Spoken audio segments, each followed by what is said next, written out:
Listo, Mariana.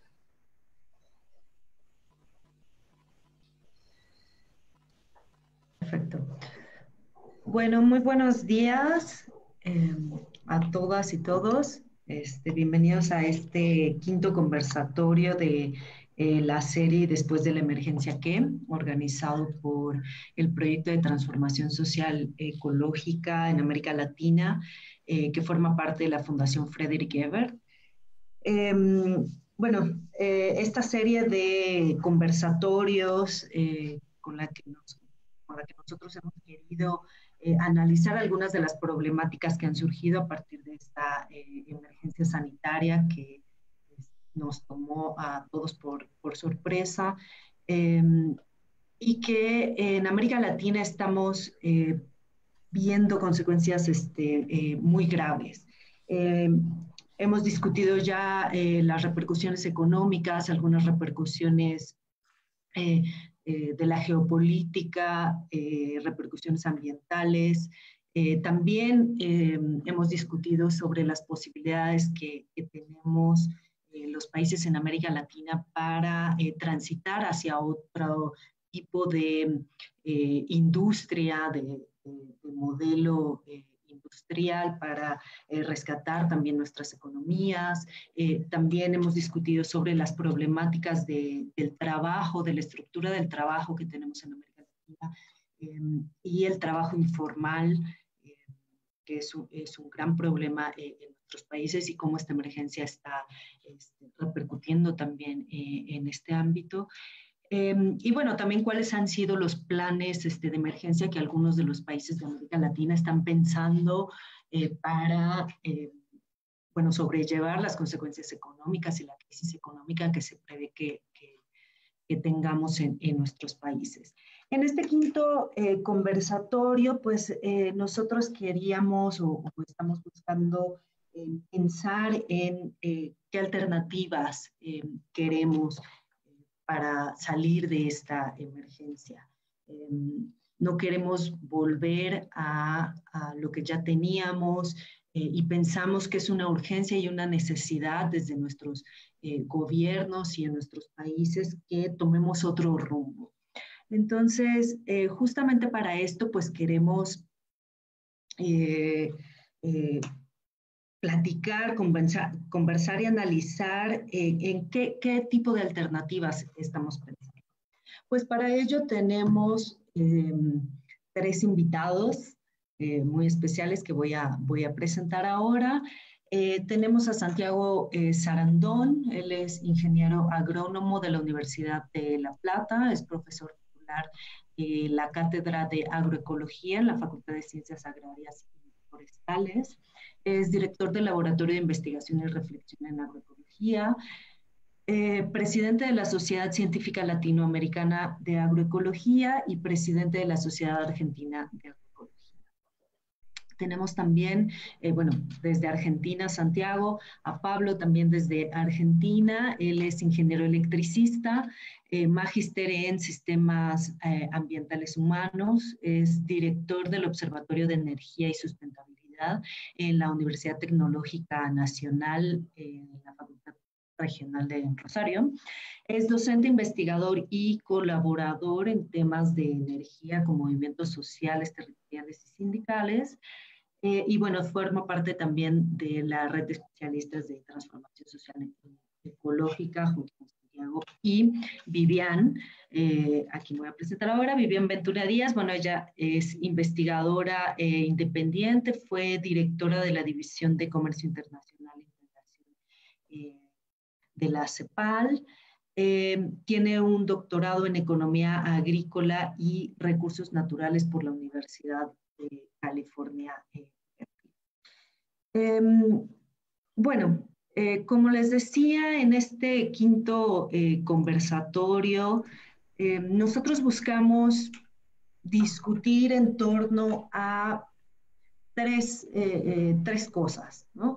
Uno es, digamos, analizar la importancia que está teniendo en esta emergencia sanitaria el sector energético, el sector alimentario, y los patrones de consumo que tenemos actualmente, cómo se están viendo afectados preocupados, cómo están siendo sacudidos por esta emergencia que tenemos ahora.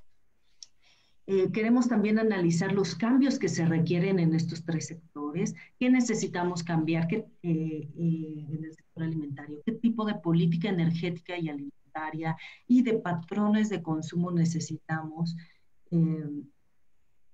para salir de esta crisis multidimensional que ya hemos discutido que existía antes, pero que, bueno, esta emergencia sanitaria la hace aún más profunda. Y, bueno, nos gustaría perfilar algunas líneas estratégicas de política pública con las que podríamos transformar estos sectores.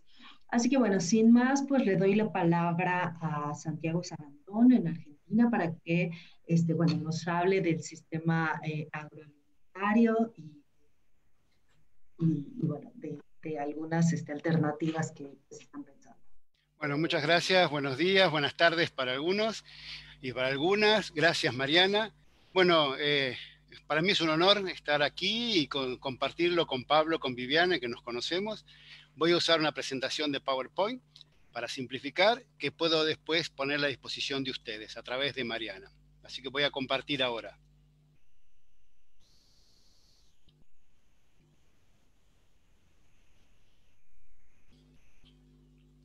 ¿Ya se ve?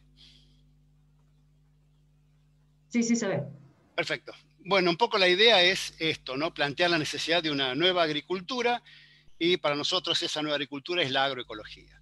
Estos son los tres interrogantes que se nos han planteado, de qué manera se manifiestan los problemas del modelo de producción y distribución de alimentos en este contexto, qué tipo de modelo requerimos para América Latina y qué cambios estratégicos podrían implementar los gobiernos. Vamos a la primera. ¿De qué manera se manifiestan los problemas o qué ha sucedido con esta pandemia, ¿no? Estas circunstancias? Bueno, primero hay que ubicarse, ¿no? Lo que significó esto, que es algo excepcional, nunca nos ha pasado. La pandemia del COVID-19 ha significado en un corto periodo de tiempo un terremoto que ha derrumbado los cimientos de un modelo de desarrollo y estilo de vida que parecía sólido hasta hace unos pocos meses. O sea, nos hemos visto de golpe con un cambio como nunca había ocurrido. Esto, por un lado, nos pone también en la oportunidad y el desafío de replantearnos los errores cometidos y encontrar oportunidades para los que se avecinan. Para mí y para muchas otras personas, el mundo ya no podrá o no deberá ser el mismo de antes. Y la producción de alimentos, sin duda, tampoco. ¿Qué enseñanza nos deja esta pandemia, no? ¿Qué cosa nos ha permitido reflexionar? Primero nos recordó cuáles son las actividades importantes y accesorias, y que no es lo mismo valor y precio. De alguna manera, muchas actividades, muchas cosas que hacíamos cotidianamente y que nos parecían imprescindibles, se dejaron de hacer de la noche a la mañana sin riesgos para la vida humana. Y por el otro lado, actividades que estaban invisibilizadas por la costumbre, aparecieron como las esenciales. Entre ellas, comer, la producción de alimentos. Una actividad que no se pudo interrumpir y que no se puede interrumpir. Nos hemos dado cuenta que cualquier otra cosa se puede dejar de hacer, o muy pocas no se pueden dejar de hacer. La agricultura es una de ellas. Y como no se va a poder interrumpir en el futuro, hay que tratar de disminuir su vulnerabilidad. ¿Por qué? Porque quedó en evidencia con este aislamiento a nivel mundial y planetario que hay sistemas de producción de alimentos altamente vulnerables. Y lo que hay que entender también es que no hay un solo modelo de agricultura. Nosotros estamos acostumbrados, por la fuerza de la costumbre, a imaginar que la agricultura es tal cual se ve en el modelo predominante. Pero esto es solo un modelo. Y hay muchos otros modelos. Y según el modelo que elijamos, tiene que ver con la relación del ser humano y la naturaleza. De alguna manera, el modelo que predomina en el mundo y que ha mostrado su vulnerabilidad es este que podemos llamar una agricultura moderna industrial. De alguna manera, esta agricultura, esta manera de percibir la agricultura ha transformado un proceso que es ecológicamente sustentable como la agricultura porque se basa en la fotosíntesis, que es un fenómeno que puede durar miles y millones de años, y ha transformado este proceso de producción de alimentos en un proceso insostenible. ¿Por qué? Porque este modelo tiene una alta dependencia en insumos básicos, como semillas, energía, la mayor parte de la energía consumida por seres humanos es fósil, fertilizantes, pesticidas, para eliminar, paradójicamente, las plagas que el mismo modelo fomenta por su baja biodiversidad. A su vez tiene una dependencia muy grande de tecnología y conocimiento. Hay muy pocas regiones o países que han podido o que pueden desarrollar modelos de agricultura que no requieran comprar cosas fuera de sus países, fuera de sus regiones y que generalmente no producen, lo que ha generado una enorme vulnerabilidad. A su vez es un modelo depredador de los recursos. Necesita recursos para funcionar y el modelo los destruye o los deteriora. El agua, la biodiversidad, la energía, los nutrientes y los suelos. Son todas cosas que hay muchos artículos que demuestran que se han podido vulnerar por este modelo industrial. Y lo otro es también el peligro para la vida humana por el exceso de uso de estos pesticidas.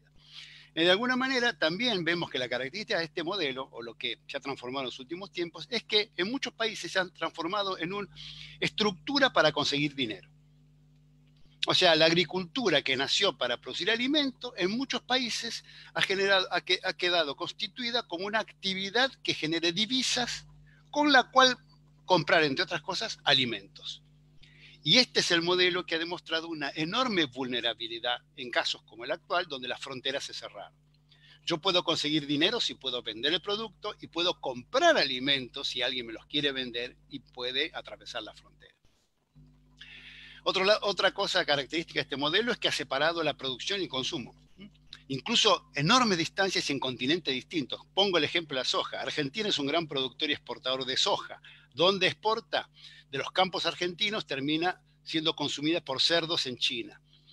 Esto produce primero una exportación de nutrientes enorme de los suelos argentinos, un vaciamiento que se acumulan, y es un problema también, con las deyecciones de los animales en el destino. Y además es un modelo irracional porque genera unos enormes gastos de transporte. A su vez es un modelo que contribuye de varias maneras a la emisión de gases de efecto invernadero y contribuye al cambio climático global. Además, el modelo de gran escala, esta idea de ser eficiente, comprando grandes insumos, sembrando enormes superficies con maquinarias enormes, ha generado un modelo con un campo sin campesinos. Y no era visto como algo negativo, era algo de la modernización, lo que incentiva el despoblamiento y genera migración a las megaciudades, lo que genera baja calidad de vida y alimentación. Es un modelo, por supuesto, irracional y altamente vulnerable, que pudo subsistir porque no se percibían claramente los problemas. Esta pandemia ha puesto en evidencia claramente este problema. Ahora, ¿qué requerimos? Y acá la primera pregunta. ¿Este es el único modelo posible? Por lo tanto, lo que hay que hacer es resignarse y maquillarlo un poco para emparchar esto, ¿o necesitamos una transformación profunda? Y acá es donde aparece la agroecología como propuesta de justamente esa transformación profunda. Entonces, en esta idea hay que reformular todo. Primero, la agricultura tiene que ser para producir alimento y no dinero. Fundamentalmente, primero alimentos, ¿no? Y de una manera soberana, es decir, decidir los pueblos, las regiones, qué quieren comer, cómo lo quieren producir. A su vez, una soberanía tecnológica. No podemos estar dependiendo, nuestra vulnerabilidad no puede ser expuesta de tener sistemas para producir alimentos que dependan de comprar cosas, tecnología, a otros países o a otras regiones. Esto hay que disminuirlo en la medida de lo posible. A su vez, para hacer esto hay que diseñar sistemas basados en procesos ecológicos, para lo cual hay que utilizar la biodiversidad. Y uno de los componentes esenciales de la biodiversidad son las semillas. Las semillas tienen que estar asociadas a los productores locales que generan semillas, que guardan semillas y que tienen conocimientos asociados de esas semillas. No podemos depender de semillas importadas con tecnología externa, con royalty, que posiblemente alguna vez no las consigamos. Esto debe fomentar los conocimientos locales, la conservación in situ. A su vez, otra cosa es los mercados de cercanías. Esta idea de consumir un producto producido en miles de kilómetros de su origen es irracional. Por lo tanto, la idea es los mercados donde la producción y el consumo se conozcan y estén cerca. Hay que disminuir las distancias y los costos de transporte y mejorar la calidad del alimento. Si la idea es producir dinero y para eso el alimento es un commodity que se va a vender, su composición química es poco importante. Pero cuando estamos comprendiendo que lo que tenemos que hacer es producir alimentos, y esos alimentos tienen que ver con la nutrición y la calidad de vida, eso empieza a adquirir una importancia que hoy todavía no se vislumbra. ¿Qué cambios entonces hay que hacer, o los gobiernos deberían hacer para lograr esto? Bueno, primero que hay que entender, esto no es un problema tecnológico. Acá no estamos hablando de una tecnología que hay que ajustar, ¿no? O de incorporar una tecnología, drones, computadoras, agricultura 4.0 o cosas así. Acá es un cambio profundo, porque es un cambio de paradigma, de visión, de concepción, de relación del ser humano con la naturaleza. Este cambio, por supuesto, entonces va a llevar tiempo. Todos los cambios conceptuales profundos llevan tiempo, pero se puede empezar ya. Primero hay que replantear las instituciones y los valores que tienen. Y los gobiernos tienen que empezar a ser cada vez más severos acerca de limitar las posibilidades de desarrollo de los modelos contaminantes. ¿Por qué? Porque se acabó el justificativo. La resignación que durante mucho tiempo existió de que no podemos ser severos con modelos de producción contaminantes porque hay que comer y no hay otro modelo posible, se derrumbó. Hay otro modelo posible y viable, y hay muchas experiencias ya de sistemas productivos de buena calidad, de buenos niveles productivos y que es económicamente viable, basados en el enfoque de la agroecología. Ya entonces la dureza debe ser en su verdadera dimensión, no hay justificativo. Segundo, fomentar y valorizar la agricultura familiar, la agricultura con campesinos. Este modelo que parecía trazado y era visto como algo, una resignación de gobiernos que había que asistir, pasa a transformarse en el modelo central.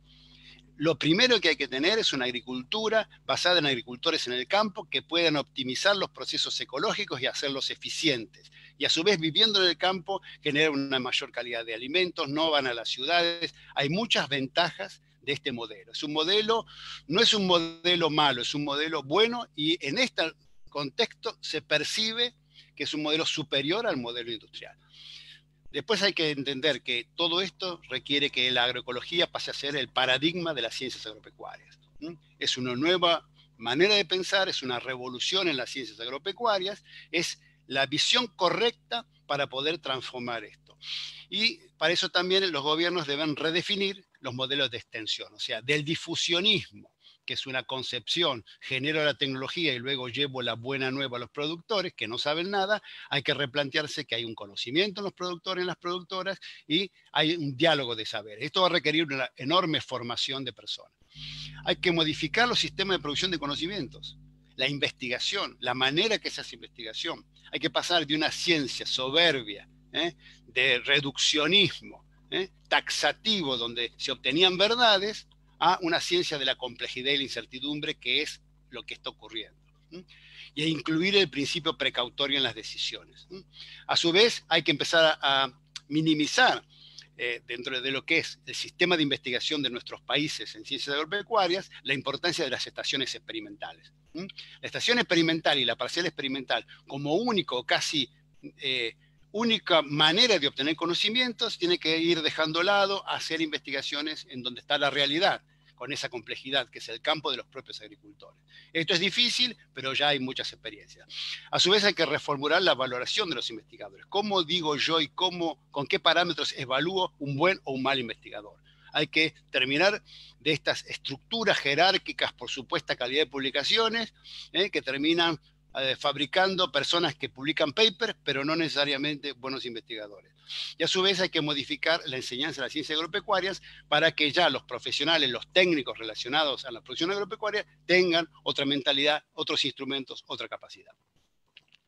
Ya voy terminando. ¿Hacer esto es fácil? No. ¿Hay dudas? Por supuesto que sí, muchas y auténticas, pero también hay intereses creados. El miedo al cambio es una característica de los seres humanos, y hay que entender que cambiar tiene sus costos y dificultades. Se percibe, es cierto, pero no cambiar también. Y a la luz de lo que está ocurriendo con esta pandemia, esos costos parecen ser muchos mayores. Y esta pandemia nos ha permitido ver claramente el camino y la urgencia. El COVID-19 además nos ha mostrado algo que parecía imposible, por lo menos yo lo veo así, que se puede. nos mostró que cosas que parecían imposibles hace 3 meses se hicieron. Si nos hubieran dicho que millones de personas iban a estar encerradas en su casa, sin salir, y cuando saliesen iban a ir con un barbijo, tapabocas o lo que sea, esto es ciencia ficción, y es lo que ocurrió. Quiere decir que cuando la amenaza es evidente y clara, los gobiernos y las sociedades pueden tomar medidas con una rapidez y un alcance que resultaban impensables solo días antes. Por eso hay que resaltar cada vez con más fuerza que este modelo no da para más, ¿no? Y finalmente nos preguntamos, cuando esto pase, ¿volvemos a la normalidad? Por supuesto que no, porque esta normalidad fue la causante de los problemas. Lo que está cada vez más claro es que este problema no es algo excepcional que ocurre cada millón de años y nos tocó a nosotros, sino que tenemos la sensación de que esto va a volver a ocurrir. Por lo tanto, este mundo con este funcionamiento es propenso a este tipo de problemas, ¿eh? Por eso pretender volver a la normalidad es un suicidio. Pero pretender crear otra normalidad desde el mismo enfoque o paradigma es una ilusión. Por eso lo que necesitamos es un cambio de paradigma, y es cada vez más evidente que en las ciencias agropecuarias, los sistemas de producción de alimentos, ese paradigma es la agroecología. Bueno, muchas gracias. Nada más.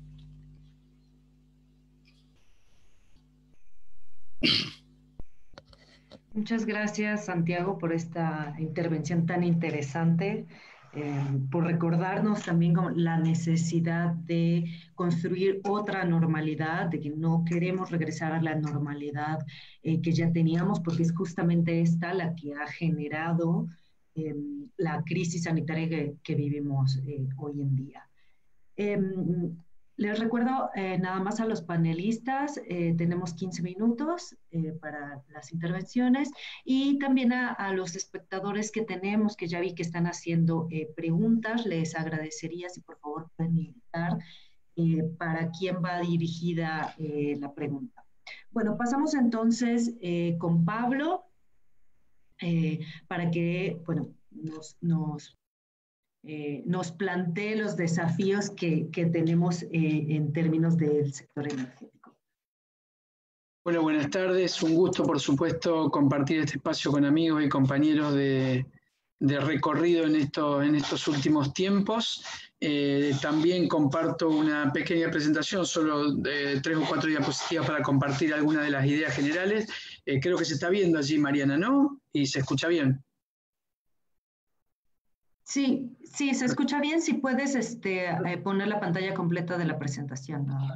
Bien, entonces la idea era trabajar sobre los mismos ejes que trabajó Santiago, con muchos puntos coincidentes en cuanto al análisis, al diagnóstico y también a la perspectiva global desde cual vemos la posibilidad de un cambio en este sentido. Entonces, en un primer momento, la intención era compartir algunos elementos de qué ha ocurrido con el sistema energético ante esta pandemia, o sea, qué ha ocurrido con las diferentes dimensiones que nosotros habitualmente analizamos del sistema energético.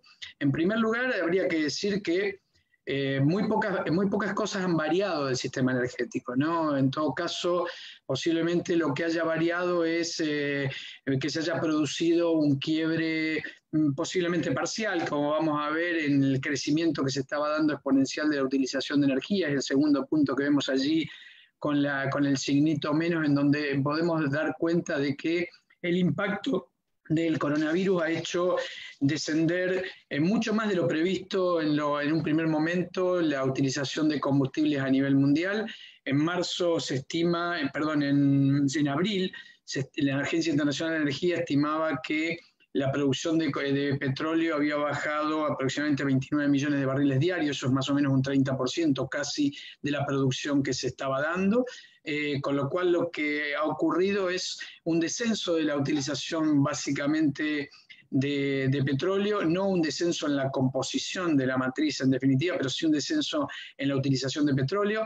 Esto en América Latina se vio reflejado fundamentalmente, en realidad globalmente, pero en América Latina especialmente, en el sector de transporte. Ustedes saben que el sector de transporte es el sector de mayor consumo de energía en América Latina y es el sector que se vio más impactado por el tema de la pandemia, fundamentalmente por las cuarentenas, las dificultades o el parate de los sistemas productivos y sobre todo por este gran parate del sistema globalizado de intercambio y globalizado de producción que se detuvo en parte en cuanto al transporte de mercancía en particular y por supuesto al transporte de personas. O sea, lo que vemos en el sistema energético es un descenso muy temporal, después lo vamos a ver sobre el final de la utilización en particular de energía, en particular en el transporte, en particular de combustibles líquidos en el transporte. La matriz siguió siendo igualmente fósil prácticamente porque eso no ha cambiado su estructura. El sistema sigue estando tan concentrado o tan centralizado como lo estaba previamente a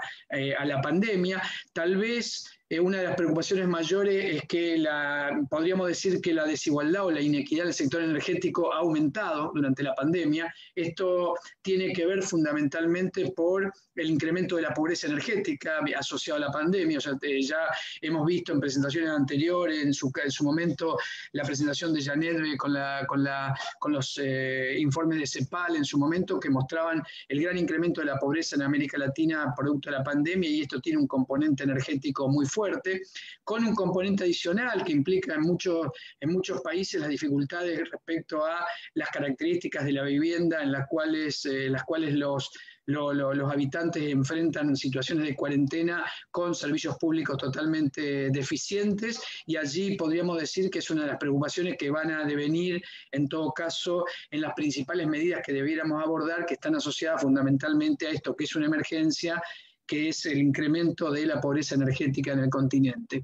Respecto a la conflictividad, podemos decir que no varió la conflictividad respecto al sector energético, sigue siendo conflictivo.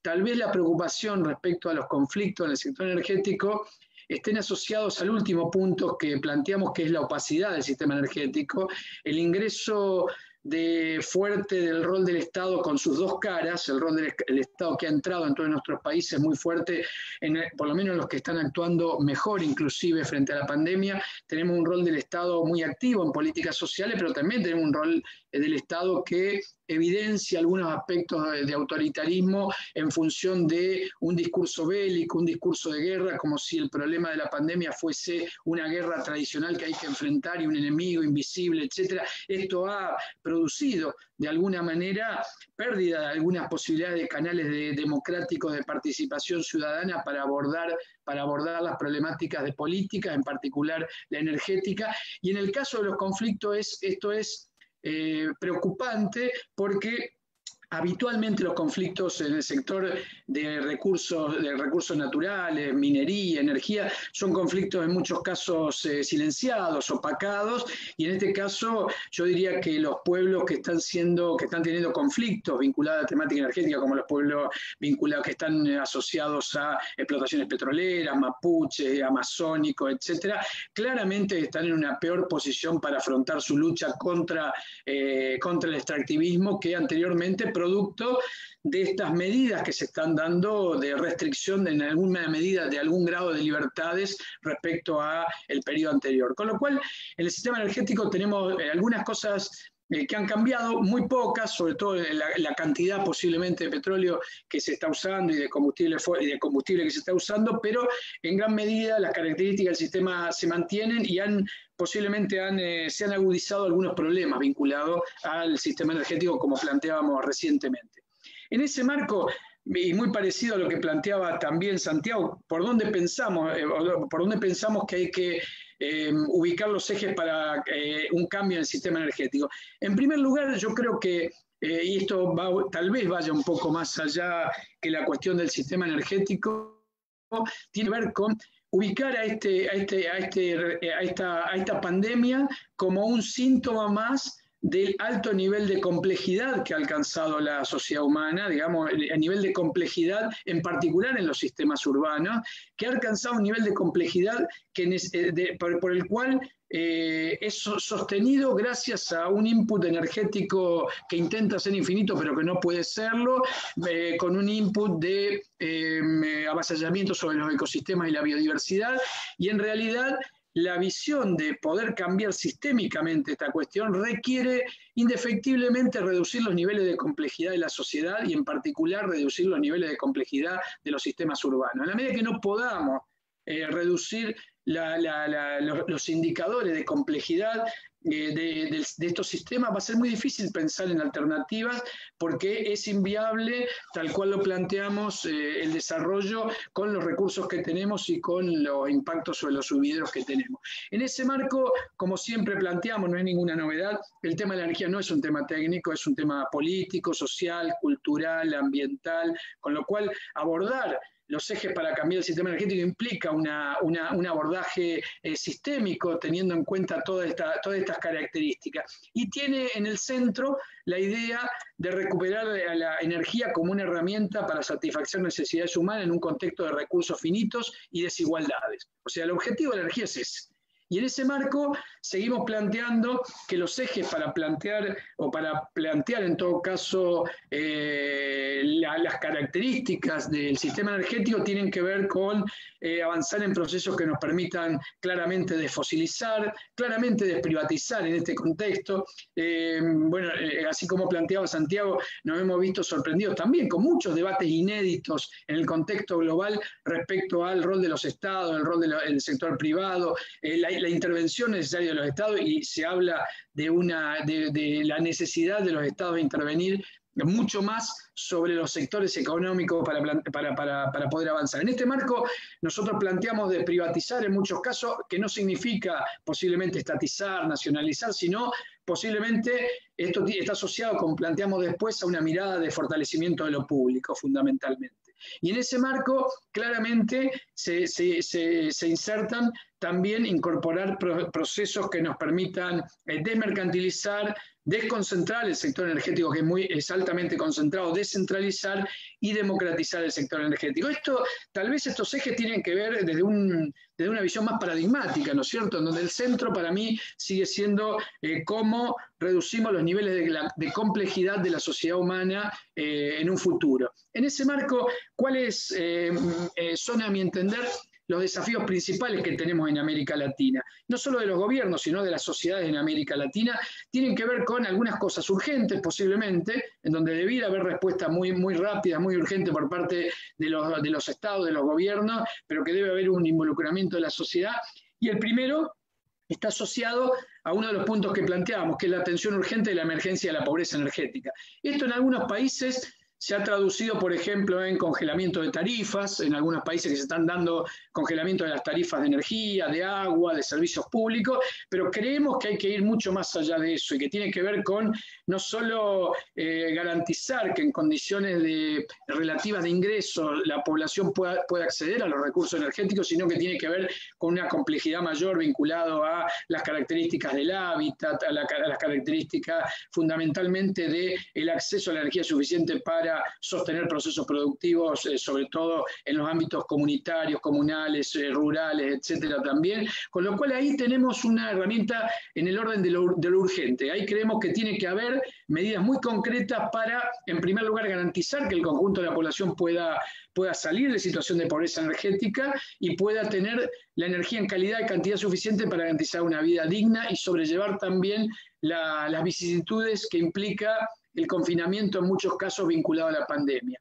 Segundo punto que me parece que es clave en el contexto de continente fuertemente desigual es realmente que avanzar en proceso de redistribución de riqueza a través de la energía. La energía puede ser una herramienta de redistribución de riqueza y en estos momentos en los cuales se están discutiendo impuestos a las grandes fortunas en muchos países, impuestos de diferente tipo para poder reducir la desigualdad, la energía puede ser un vehículo claro para hacer transferencia de recursos de un sector hacia otro y creemos que puede haber políticas que estén en sincronía con eso. El tercer punto que me parece que es importante es cómo avanzar. Yo creo que hemos comprendido más que nunca en este contexto que la energía no puede ser una mercancía, que la energía tiene que ser un derecho y que tenemos que fortalecer justamente la idea de la construcción social del derecho a la energía. Esto es parte de una lucha de la sociedad, no va a ser un regalo de ningún gobierno, de ningún Estado, sino que como sociedad tenemos que impulsar mucho más fuertemente que antes la construcción social del derecho a la energía. Y en ese marco, avanzar en la derogación en los países de toda la normativa y legislación vigente en el sector energético que es heredada del proceso neoliberal de los 90. Entonces ahí tenemos una tarea para ahora, ya realmente, que es producir una normativa y legislación que sea que corte la tradición mercantil capitalista en el sector de la energía. Y en ese marco rediscutir nuevos marcos normativos que regulen el sector de energía con otra finalidad, que no sea el lucro de las empresas, ni privadas ni estatales, digamos, sino que tenga que ver con una lógica de derechos. Por supuesto, esto nos implica replantearnos algunas cosas de energía en el continente vinculado a cómo emprendemos el abandono de los fósiles. Esto nos implica rediscutir el transporte claramente, porque por lo que estamos viendo respecto a la actualidad de consumo.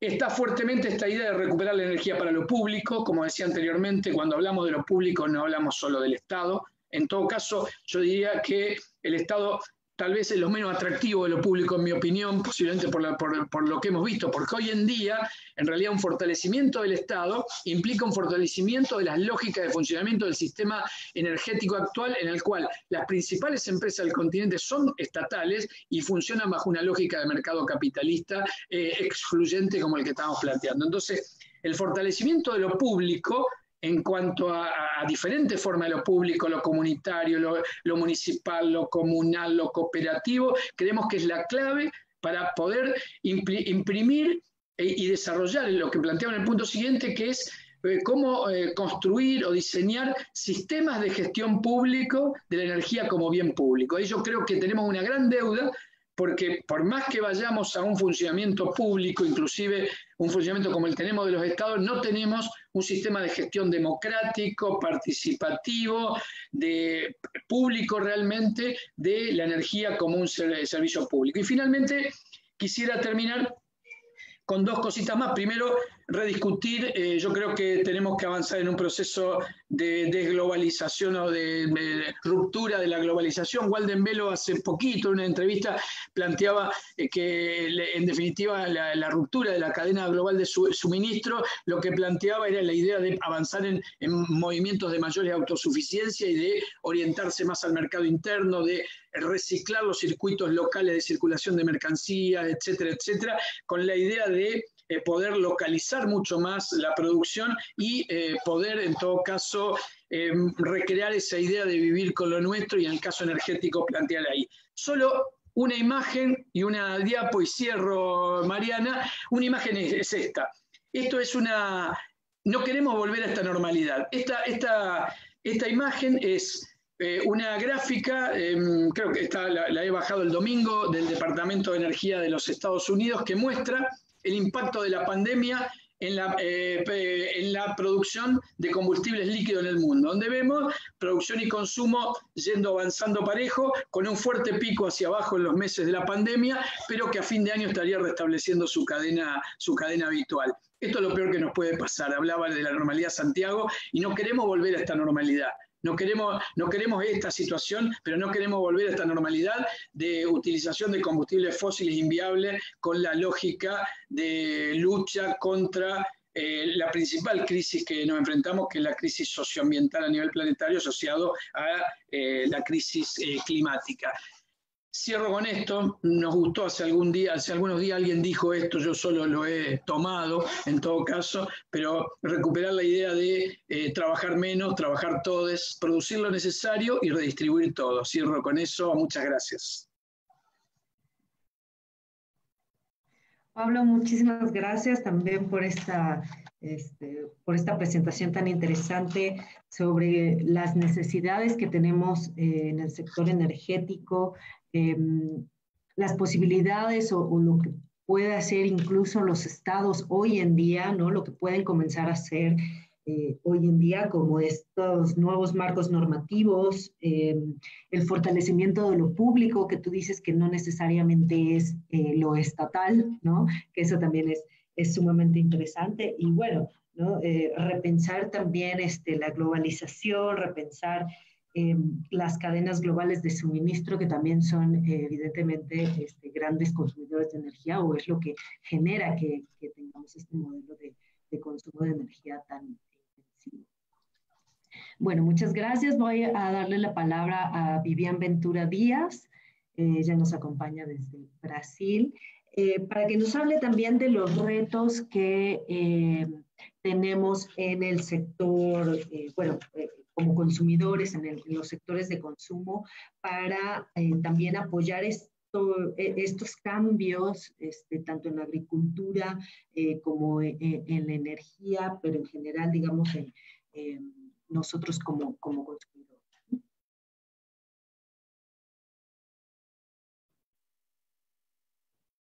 ¿Sí, Vivian? Sí. Sí. Sí, sí. Bueno, gracias. Yo también comparto lo mismo gusto que Pablo y Santiago por poder compartir algunas reflexiones que son un poco más quizás pragmáticas.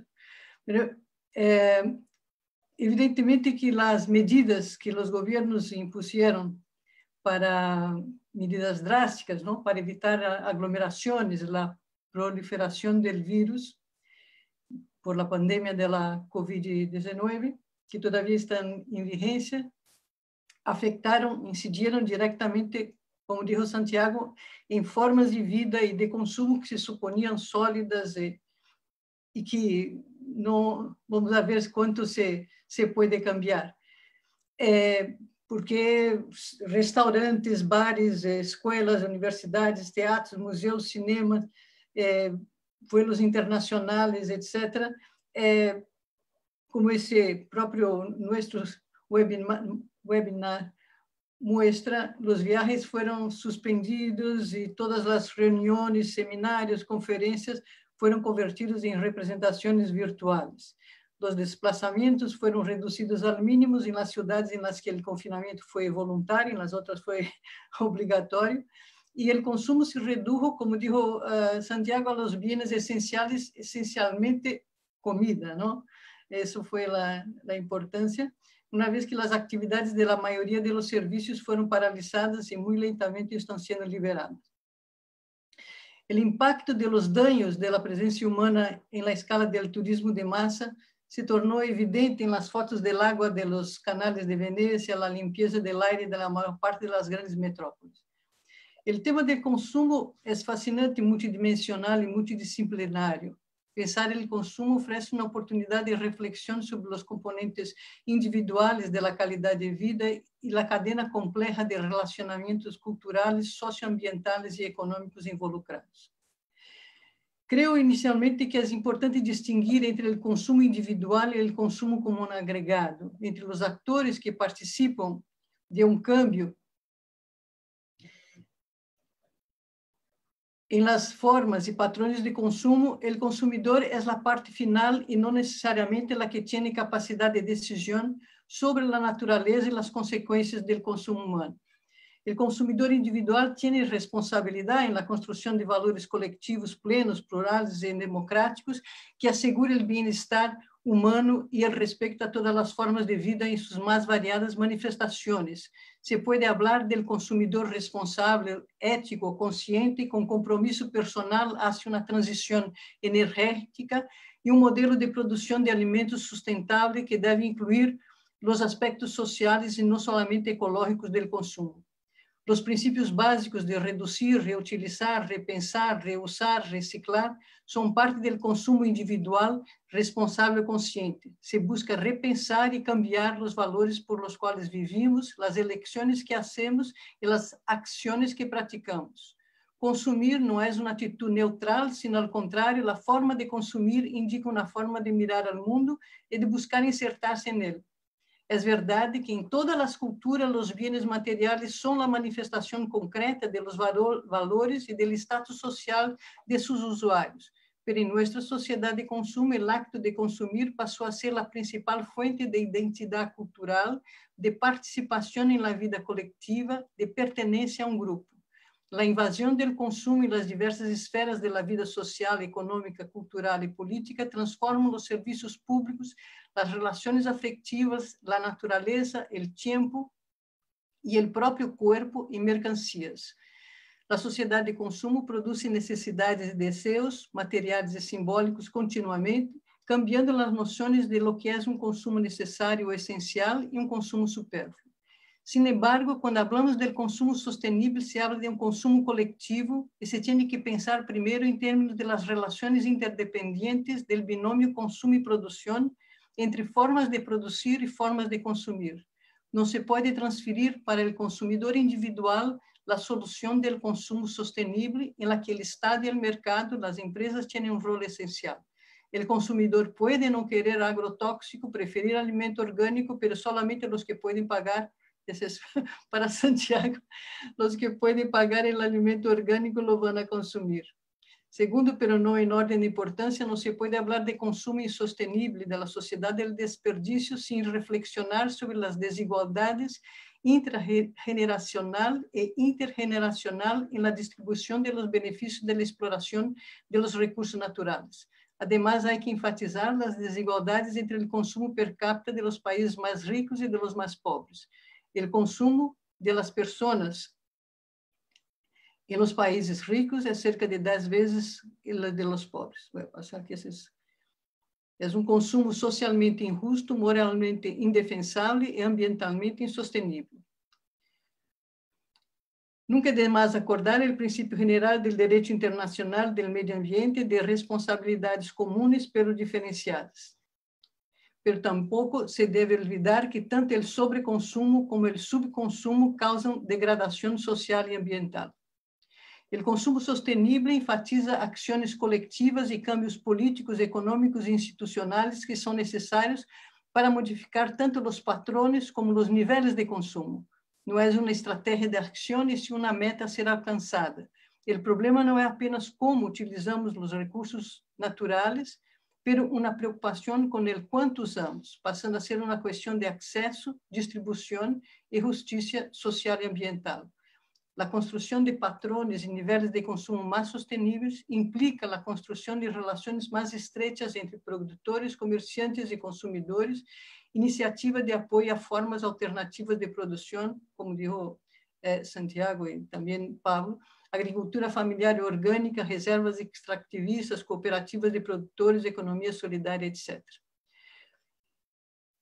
En el caso, voy a hablar un poco sobre el cambio de la forma, entre períodos que variaram de semanas a 2 meses de confinamento em casas amplas, estrechos departamentos ou em la calle, em alguns países como França, vivendo como em tempo de guerra, com laissez-passer para poder sair de casa para passear o perro ou fazer algum exercício, com a maior parte dos serviços cerrados, como mencionado no início, os gastos de consumo de bens e serviços desplomaram a níveis inferiores a de las crises de 2008. Com exceção de produtos alimentícios de entretenimento doméstico, todos os demais produtos tiveram reduções entre 30% e 50% de los gastos de consumo tradicionais. Em todos os países analisados por a consultora, solamente China e a República de Coreia apresentaram aumento entre 0% e 15% em alguns itens. As principais indústrias ou sectores afetados são os serviços personais de contato direto, calçado, vestido, como não saem, as pessoas não saem, não miram, não compram. Viagens e transportes, incluindo a venda de autos. Segundo as estimações, a maior parte das populações dos países ricos, com exceção de China, prevê uma redução de consumo de cerca de 25%, não somente por câmbio, mas também por perda de ingresso. O Conselho de Turismo estima que 50 milhões de empregos podem ser perdidos no setor de turismo, 30 milhões em Ásia. Como enfatizou a revista The Economist, esse sector representa pouco mais de 10% do PIB global. O artigo se pergunta como irá funcionar a economia global com os 90%. Segundo as estimações da maior parte dos investigadores, a tendência é que a redução de consumo se mantenha aún depois do desconfinamento e nos mesmos sectores e que compras de bens e serviços que implicam em contato direto sejam pospostas por um largo tempo hasta que se encontre uma vacina efectiva e que a mesma seja acessível a todos e todas, é decir, entre 10 a 12 meses. As consequências para emprego, como deve haver visto em outros conversatórios, são catastróficas. Veam-se os dados para os Estados Unidos, e é importante ter em mente que os serviços ocupam entre 65% a 85% da população empregada em todo o mundo, em especial na América Latina, em que na região os empregos são compostos por empregos precários e informais. Em Brasil, 50 milhões foram considerados aptos para um auxílio emergencial de cerca de $100 por 3 meses, de uma PE estimada em 105 milhões em 2019, e outros 14 milhões aguardam procedimentos burocráticos. É importante acordar que na América Latina o consumo final também representa mais de 80%, países que não invertem, mais del 80% del PIB de la maior parte dos países, com exceção de Chile, México e Peru, com 77%. Pois solamente descobrir agora, para finalizar, algumas tendências no consumo que têm um impacto no meio ambiente como consequência da pandemia e do trauma do confinamento. Os analistas estão de acordo que alguns cambios vieram para quedar-se, principalmente nos que se apoiam no uso de tecnologias de comunicação virtual, como isso que estamos fazendo agora. O teletrabalho, as teleconferências, a enseñança à distância, o comércio eletrônico ampliado para a compra de produtos alimentícios. Esses cambios vão ter um impacto positivo no meio ambiente porque haverá menos desplazamentos dentro das cidades e menos viagens aéreas. Sin embargo, o aumento das compras por internet irá impactar negativamente o comércio local e os pequenos negócios, mientras aumenta o poder das grandes plataformas como Amazon e as grandes cadenas de comércio. Em la contracorrente, existe um forte movimento, como dijo Santiago, em todas as cidades, mas principalmente na Europa, para salvar os pequenos negócios locais. Segundo o Guardian de ayer, basado en el paper de Nature, las emisiones globales diarias de gases de efecto invernadero disminuyeron 17% en el inicio de abril comparado con los niveles de 2019. En el Reino Unido, la reducción fue del 31%. Sin embargo, como dicen los expertos, permanecieron 83% de las emisiones globales, lo que muestra el tamaño de las dificultades para reducir emisiones solamente con cambios en el comportamiento de consumidores e empresas. A mediados de abril, China já estava volviendo a seus níveis normais. O artículo enfatiza a necessidade de cambios estruturais, como enfatizou já Pablo, é decir, o cambio em la matriz energética, é decir, não basta cambio em hábitos de consumo ou cambios em comportamento das pessoas.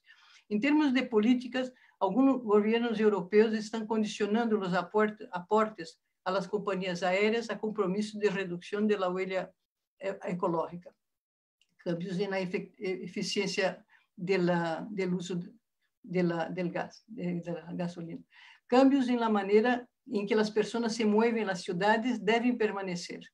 Um grande número de cidades europeias tem planos de manter o silêncio e o aire limpo como resultado de menos autos em las calles, reduzindo o número e o ancho de las calles para autos e aumentando o espaço para bicicletas e peatões.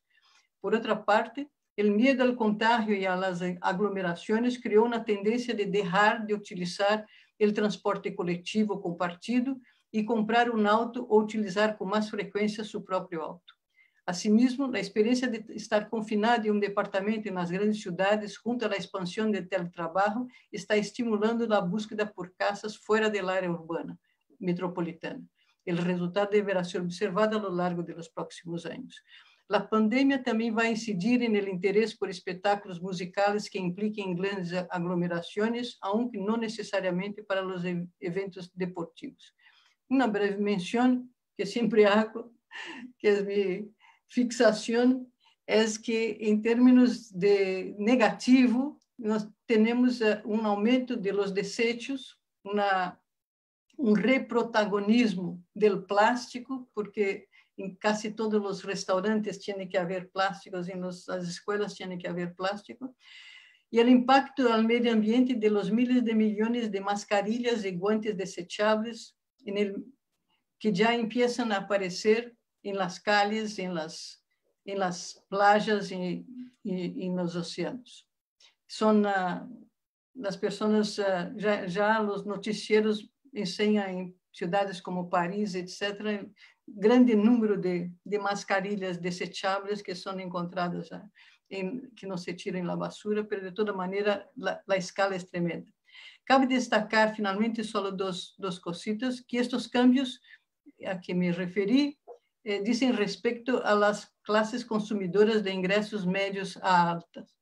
Una profunda consecuencia de la crisis sanitaria es un enorme aumento de las desigualdades.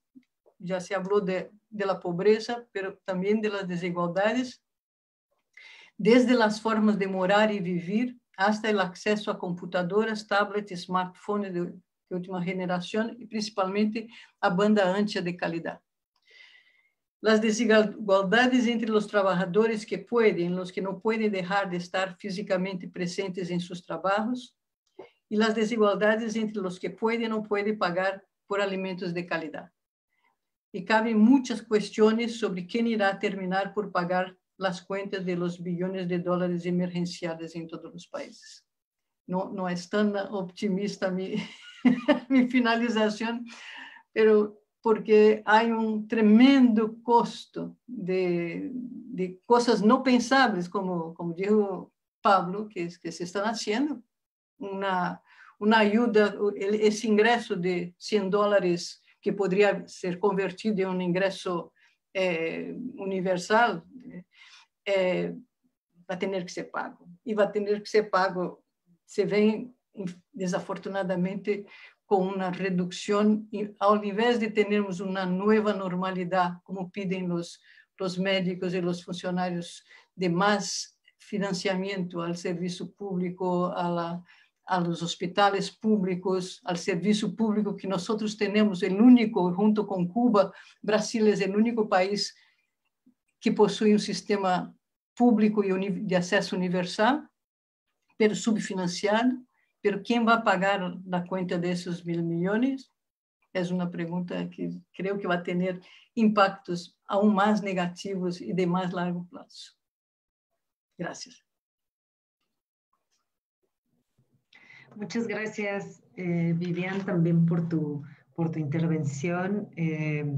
Bueno, sobre cómo ha afectado esta emergencia al consumo, esta diferencia tan importante que tú haces entre los cambios que uno puede hacer desde el consumo individual o el consumo agregado, que muchas veces, bueno, desde el consumo individual o la acción individual, se pensaría que el consumir cosas que tienen menos plástico o etcétera es un gran cambio, sin embargo no es suficiente, ¿no?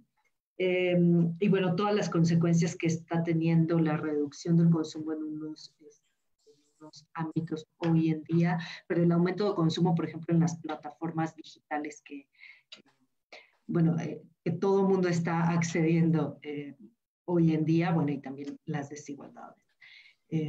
Bueno, vamos a pasar a las preguntas. Ya tenemos algunas. Invito también a las personas que nos están escuchando y que están aquí en la plataforma de Zoom, si quieren hacer preguntas. Y también las personas que nos están escuchando vía Facebook también pueden hacer mediante esta red social las preguntas y las estaremos anotando. Bueno, las primeras preguntas que tengo acá anotadas para Santiago. La tecnología impuesta en la agricultura es una agresión para la naturaleza, pero ¿qué papel puede jugar la innovación tecnológica en la agroecología? Un espectador anónimo, no dice el nombre. De Álvaro Cálix, bueno, unas felicitaciones también para Santiago. Y pregunta, si estuvieras asesorando a los gobiernos, ¿qué opciones les indicarías para sustituir las divisas de la agroexportación de monocultivos? Ya que esa es la gran excusa que usan para no mirar los efectos perversos de los monocultivos. Tengo otras dos preguntas también de Álvaro, una para Vivian y otra para Pablo. Felicitaciones también a ambos. Pregunta para Pablo. Debido a los problemas temporales de la guerra comercial en el petróleo y la reducción de la demanda por la emergencia, ¿qué oportunidades existen en América Latina para que esta coyuntura sirva para impulsar una mayor desfosilización de las matrices energéticas? Para Vivian, pregunta Álvaro, después de la pandemia, ¿habrá extensiones sobre la modalidad del consumo? ¿Se estaría acelerando un patrón de consumo mediante plataformas virtuales para la educación, comida, entretenimiento, etcétera? ¿O el deseo de la gente de salir y relacionarse presionará por la vieja normalidad de contacto directo para comprar y recibir las prestaciones de ciertos servicios? Déjenme ver si tenemos otras preguntas. Creo que por el momento, a ver, tenemos una más. Para Pablo, ¿cómo impacta a la matriz energética en México la estatización del sector energético en contra de las energías alternativas? Bueno, está un poco extraña formulada, pero me parece que sí se entendió. Si quieren, hacemos esta primera ronda en lo que llegan más preguntas. Empezamos en el mismo orden, Santiago, Pablo y Vivian. Bueno, creo recordar las preguntas. La primera hablaba sobre que la tecnología es responsable, o que yo señalé que la tecnología era responsable sobre gran parte de la destrucción de la naturaleza o algo así. ¿Qué rol ve la agroecología en las innovaciones tecnológicas? Bueno, yo creo que la agroecología justamente tiene ese rol, que es el lugar de observar, es el enfoque correcto, el paradigma desde donde se mira el rol que cumple cualquier innovación tecnológica, ya sea de alta tecnología o una nueva práctica. Es decir, yo creo que da la perspectiva correcta al tratar de ubicar correctamente en todas sus dimensiones el impacto que esa tecnología tiene. Las tecnologías no son neutras. Detrás de la idea de proponer o generar una tecnología siempre hay una concepción de para qué mundo, para quién, para qué modelo, para obtener altos rendimientos, que a veces no logra pensar las externalidades, los daños colaterales, etc. Entonces yo creo que la agroecología lo que permite ver es eso. O sea, creo que a veces se percibe, ahora mucha gente considera que la agroecología es anti-tecnología, es volver al pasado. Y en realidad no. En realidad es ubicar correctamente cualquier tecnología, hay que mirarla con nuevos ojos y es ubicarla correctamente. ¿Para quién? ¿Para dónde? ¿Qué consecuencias? ¿Qué externalidades? ¿Qué costo va a tener a largo plazo? Y creo que eso es lo que permite. O sea, que no estaría en contra. Sí, tendría un nuevo filtro para que esto que ocurrió no vuelva a pasar. O sea, la idea de no ser atrasado y haber aceptado en todo el mundo la tecnología con la idea de que lo moderno es un bien en sí mismo, que ser científico, tecnológico es algo mucho mejor que no serlo, llevó a la adopción de tecnologías sin haber correctamente evaluado sus consecuencias. Y las consecuencias las estamos pagando ahora. Volver a repetir este error es lo que la agroecología no quiere. La segunda, la de Álvaro. Dice, bueno, ¿qué le diría a un gobierno que se preocuparía, si la agroecología avanzase, por el tema de las divisas? Bueno, la agroecología no dice que producir divisas sea malo. Lo que dice es que no debe estar en primer lugar. O sea, lo primero que un país debiera intentar lograr es una soberanía alimentaria que permita producir alimentos de calidad y con un modelo que sea basado en sus propios recursos intelectuales, recursos técnicos, etc.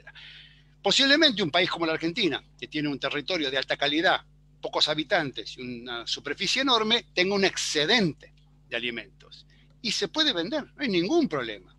También hay que tener en cuenta que cuando uno habla en abstracto de obtener divisas, muchas veces no se tiene en cuenta los costos que hay que pagar por la tecnología importada que hay que usar para obtener ese supuesto alto rendimiento. Y tampoco tiene en cuenta el deterioro del capital productivo de los bienes comunes, que ya no son los mismos. Hay datos en Argentina de 30 años bastaron para destruir los suelos de la región pampeana.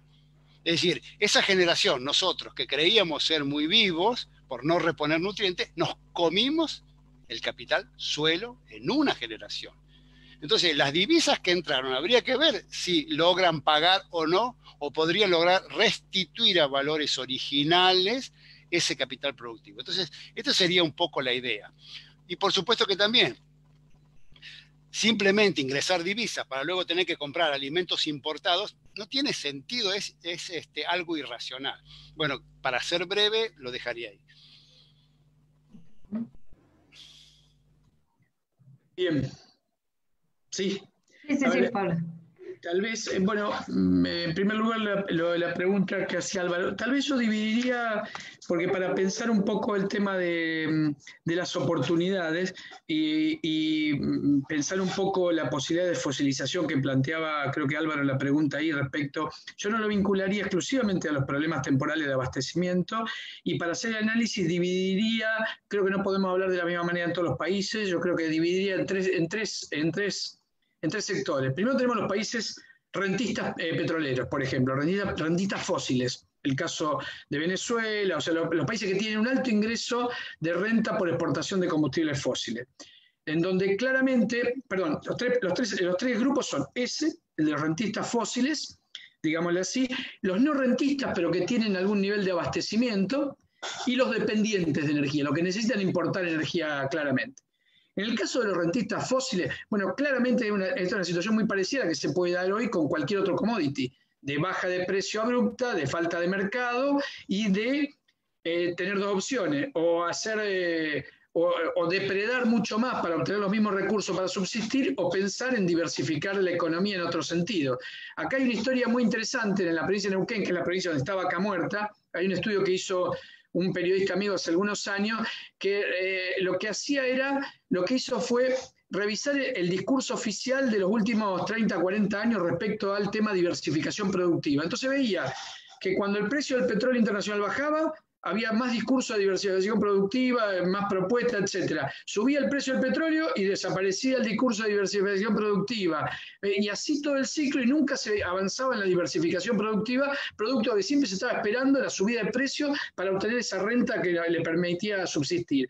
Claramente en esos países está la oportunidad de pensar una diversificación productiva, no necesariamente para obtener renta, pero sí para garantizar algunas cuestiones como soberanía alimentaria, soberanía energética, etcétera, en los términos que planteaba Santiago. Con respecto a los no rentistas, o sea, aquellos países, por ejemplo, Argentina, que no tiene gran exportación por ahora de combustible, tiene un autoabastecimiento alto, esta es una gran oportunidad de reducir la utilización de combustibles fósiles, y esto es común para casi todos los países.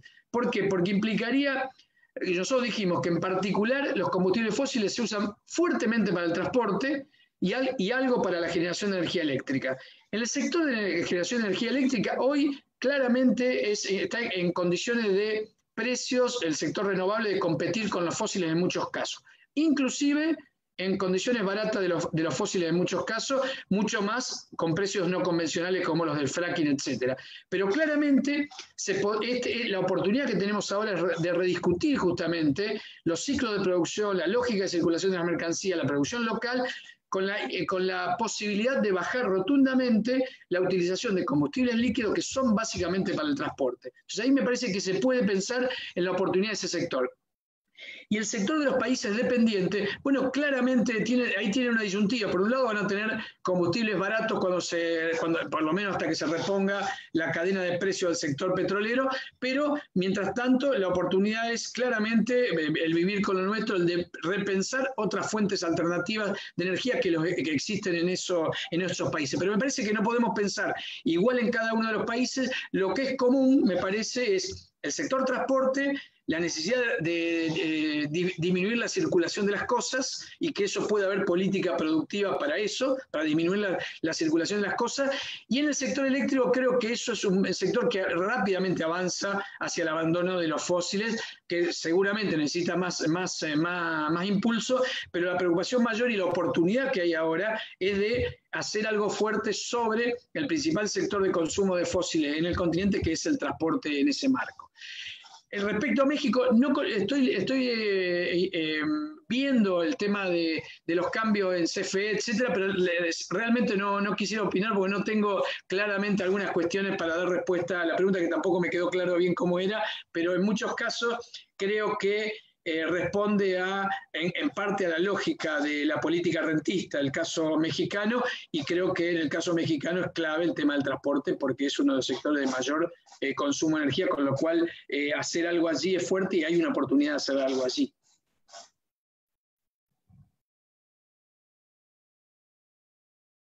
Gracias, Pablo. Vivian.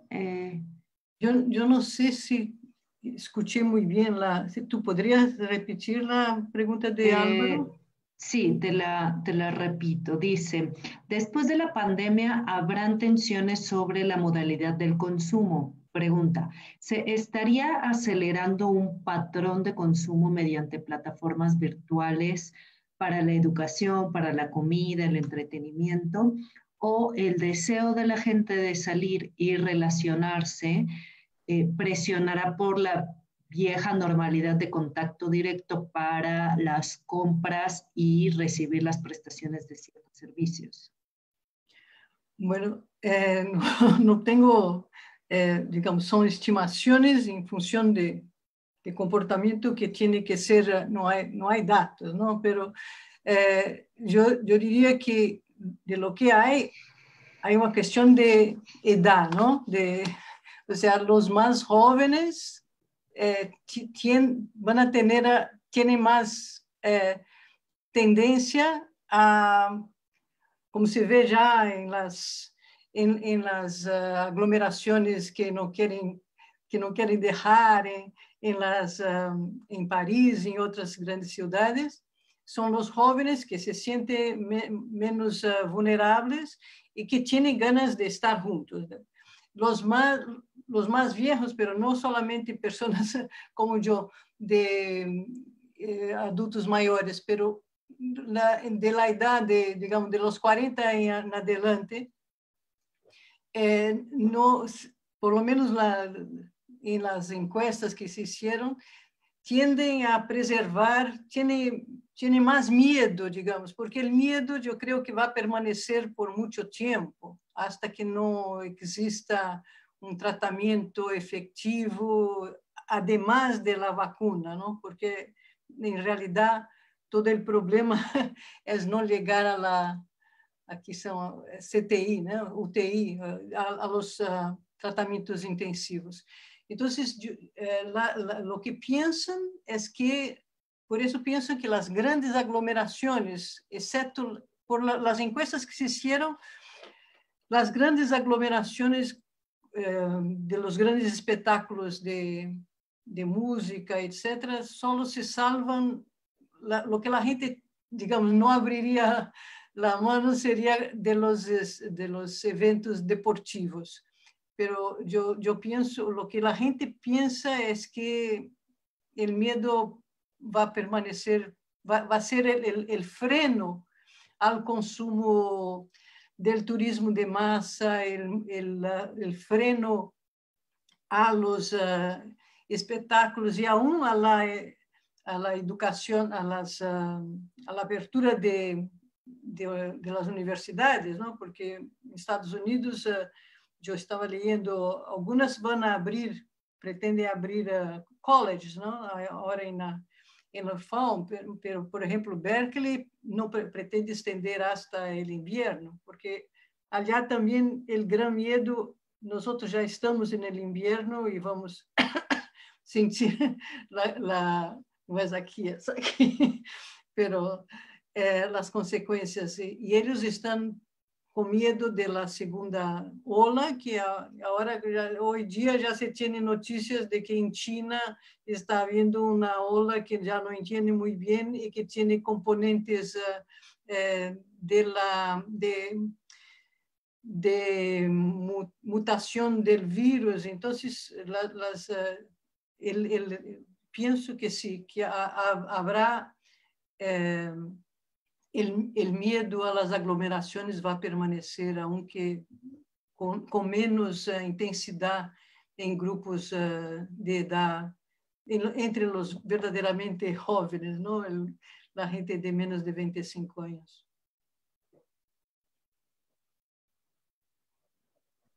Gracias, Vivian. Tenemos otras preguntas.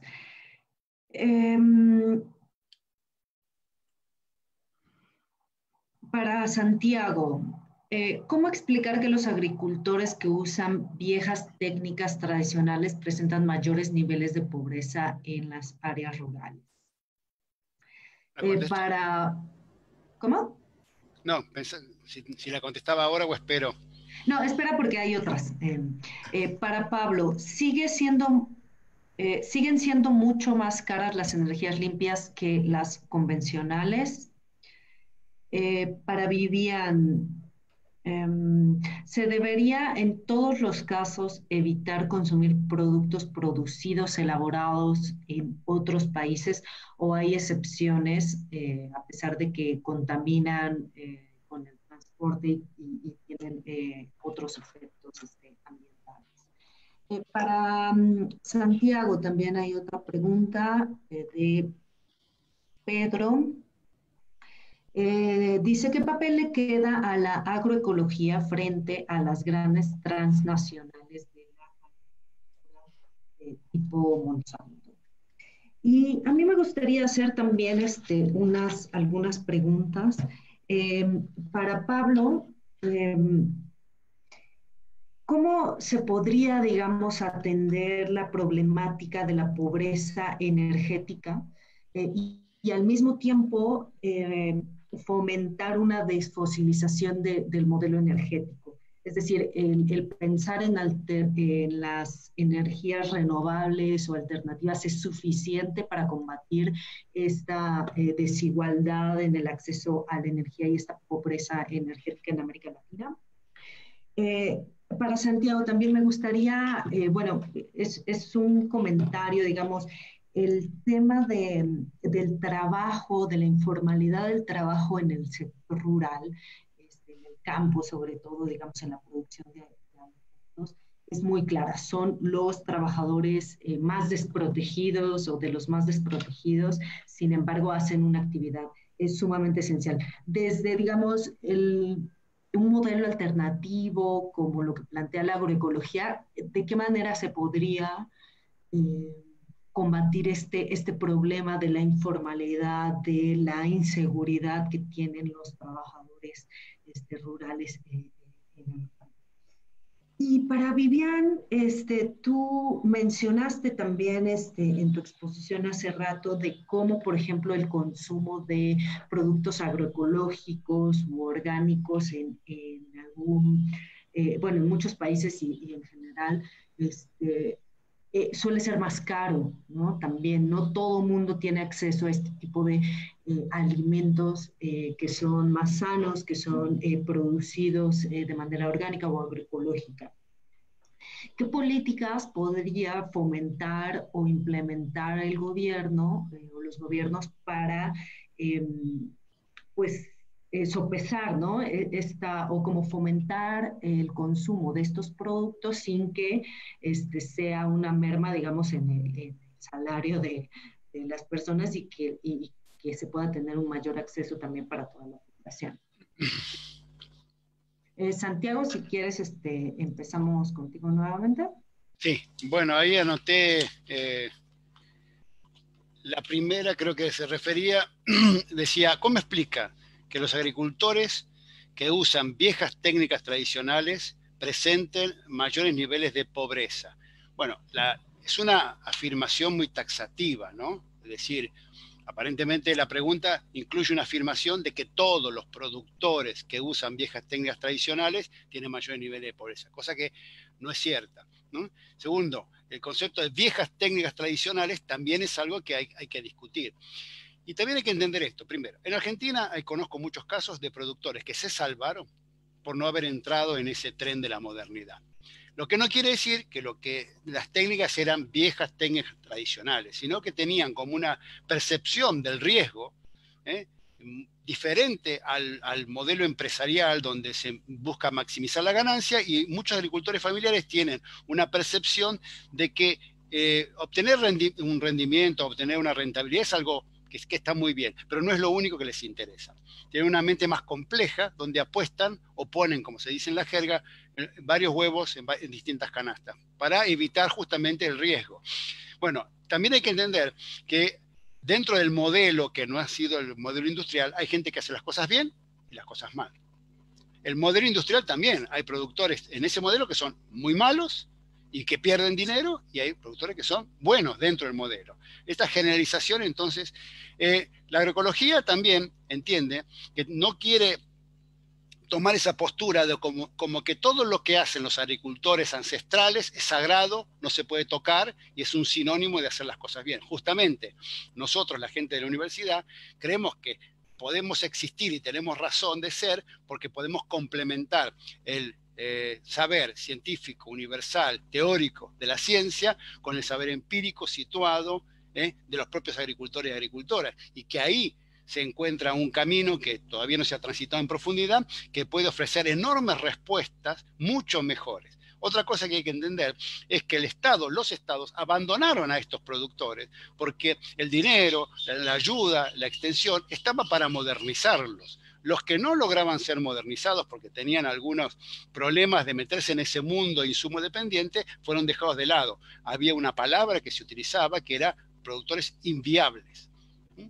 Como que el problema era el productor y no el modelo, que era el inviable. Entonces, la ayuda, la tecnología y toda la investigación de los centros de investigación de nuestros países, que tienen entre 50 a 40 años de existencia, hablo de INIAS, INTAS, Embrapa, Corpoica, todos destinaron sus esfuerzos a generar modelos de alta productividad para aquellos productores que tenían la capacidad de conseguir los insumos y abandonaron, no generaron variedades aptas, no generaron modelos tecnológicos apropiados para esos productores.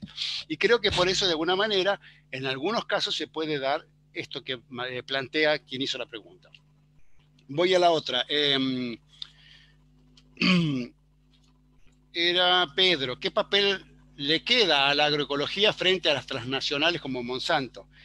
Bueno, yo creo que el papel que ha cumplido hasta ahora ha sido muy digno. De hecho, lo que está ocurriendo es que las transnacionales están apropiándose del lenguaje de la agroecología, y eso significa un triunfo. Hemos logrado instaurar el concepto de agroecología como algo positivo, superador de un modelo, y las empresas que al principio tenían una actitud de ignorancia, no merecen ni siquiera que les prestemos atención, y que luego adquirieron una actitud de combate.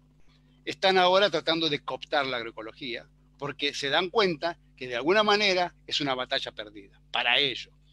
Creo que la agroecología está ahora mostrando su potencial, está en una etapa exponencial. Hubo muchos años que se crearon las condiciones y ahora está, y que con esta oportunidad, entre comillas, que nos da esta observación del mundo paralizado por la pandemia, resurge mucho más, que aquellos que hablaban de agroecología son escuchados con mucha más atención que hace 5 meses. Y la última pregunta era la que hiciste vos, Mariana, del trabajo informal. Bueno, la agroecología en la realidad, y creo que hay datos que apuntan a esto, al armar muchos más sistemas productivos, porque la agricultura familiar es vivir en el campo y trabajar en el campo, resuelve gran parte de estos problemas de personas que son asalariados, casi rurales, que trabajan para un gran empresario que ni siquiera vive en el campo y que desde una gran megaciudad dirige los destinos con condiciones muy inequitativas. El hecho de trabajar tu propio predio genera una situación de satisfacción enorme, una capacidad de alimentarse mejor, y todo lo que tiene que ver con el cuidado, que tiene que ver con vivir en el lugar donde trabajas, soluciona gran parte del problema del cuidado. Al tener las personas que requieren cuidado, están en el mismo lugar de los trabajadores y trabajadoras. Y simplemente una observación sobre lo que dijo Viviane, sobre que las producciones agroecológicas u orgánicas serán más caras y serán solo para algunos elegidos. La agroecología no apunta a un modelo que conviva con el modelo industrial y por lo tanto pueda diferenciar su producto con un sobreprecio. La agroecología quiere reemplazar el modelo industrial por el único modelo que ve viable, que es el modelo llamado agroecológico más racional. Por lo tanto, cuando eso ocurra, no va a existir un producto agroecológico, va a existir alimento nomás, Y nuestra idea no es que tenga un sobreprecio, al contrario. Otro mito que se derrumba es que los sistemas agroecológicos son más caros de hacer. No, hay productores en Argentina que están volcándose a sistemas agroecológicos porque son más baratos, porque gastan menos dinero, porque tienen menos costos y logran salirse de esa espiral en la cual están buscando rendimientos. Simplemente lo están eligiendo porque son más confiables y logran obtener más ganancia con estos sistemas de base agroecológica. Y piensen en el potencial que tenemos cuando todo esto lo hacemos con investigaciones inadecuadas, con variedades inadecuadas y con sistemas científicos inadecuados. Si reordenáramos todo eso, tendríamos un potencial en la agroecología extraordinario. Bien, a ver, en la misma... Tal vez en la misma lógica que plantea Santiago, yo creo que tenemos que pensar la pregunta respecto a la temática de precios de energías limpias versus energías convencionales. Yo creo que lo peor que nos puede pasar es comparar en condiciones de mercado capitalista convencional los precios finales de cada una de las fuentes energéticas. En todo caso, hay algunos mecanismos alternativos, como el precio nivelado y otras cuestiones que inclusive son reformas sobre los precios de mercado que nos permitirían evaluar la viabilidad de precios de las energías renovables frente a los combustibles fósiles. Independientemente de eso, inclusive pre-pandemia, en el sector eléctrico, la gran mayoría de las fuentes convencionales estaban en condiciones de competir en condiciones de mercado capitalista con cualquiera de las convencionales, ¿no? Eso en el sector eléctrico, por lo menos. De cualquier manera, creo que nosotros debemos aspirar a mucho más, debemos aspirar a pensar en otra lógica de funcionamiento en donde, como planteaba Santiago, las cuentas que hagamos sean distintas. No es una cuenta exclusivamente de costos aparentes de las fuentes energéticas y las aplicaciones, y aquí también tenemos que rediscutir, como fue planteado también en otras partes, tanto de Santiago como de Vivian, el tema de las tecnologías, porque claramente el tema de las fuentes renovables ya la cuestión no es solamente el control territorial por las zonas donde existen las fuentes, sino que tiene que ver en muchos casos con la disponibilidad de la tecnología para aprovechar esas fuentes. Y ahí, muy probablemente, lo que haya que pensar, y lo uno con la pregunta que vos hacías, Mariana, es cuáles son los recursos locales que tenemos en cada región para poder aprovechar también vinculado a esta fuente. Y en ese marco, abordar la pregunta tuya de cómo atender la temática de la pobreza energética. A ver, yo solamente 2 o 3 cositas que me parece que pueden ser algunos indicadores para poder ver cómo pensarla, que se me ocurren cómo pensar.